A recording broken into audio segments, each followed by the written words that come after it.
Stoker. I got the 2 stars of Stoker. Matthew Goode and Mia Wasikowska. That's good. Close enough? Yeah. Fantastic part for you. I loved you in this movie. I loved seeing you kind of take this part and kind of shred it. It was so good.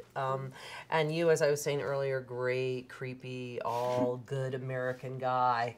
What is going on? Nothing and then everything at the same time. And I don't want to give a lot of it away because I know it comes out really soon and people are going to be watching this before the movie comes out. But what made you want to do this?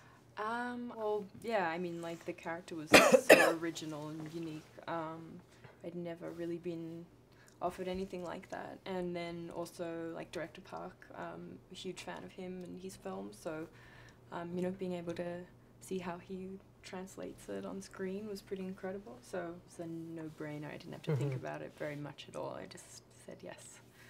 And the wardrobe, I love the wardrobe, was great. That whole other character in the movie. Yeah, I think a lot of, or almost all the visuals were in some way supposed to echo back the characters. A lot of India's clothes were very like geometric and patterned and all very like tight and clean.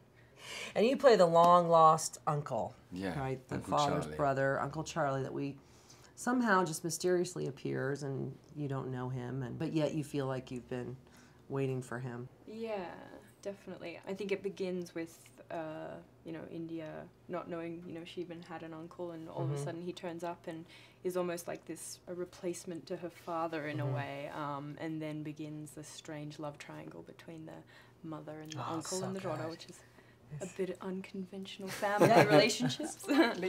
And for you, how fun was it to get to play this kind of guy? It was great. I mean, you know, read just such a fantastic original story, as you said, and yeah. But I mean, one of the great things, but I mean, just working, you don't expect to work with a Korean master. You know, that's very rare, I think, and he's such a brilliant and wonderful man. And although there is so much detail to every shot, and to also just the rehearsal period and everything, that he's also incredibly collaborative, and it wasn't ever demonstrative. You always felt like you could come up with ideas, and one of the things that he always said was it's a film about bad blood.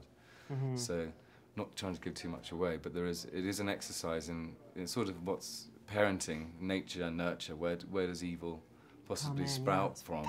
And is there a sort of genetic predisposition within the bad blood family line of the Stokers? And seemingly there is. Yeah, this is such a grown-up role for you, and you've played obviously Alice in Wonderland and a lot of other movies, and you've been fantastic in them, and we've covered them in the magazine. But this part, the whole kind of sexual element to the danger, I found really interesting about how that character like gets actually sexually, that's how she's stimulated, is by the danger.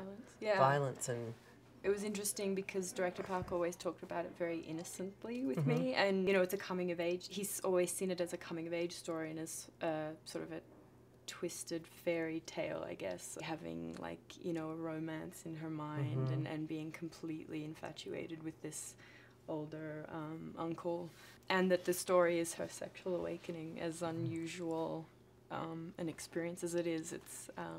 It's uniquely hers. That's so nice. Well, it's great to see you guys again. Great to actually sit down and talk with you. Hooray.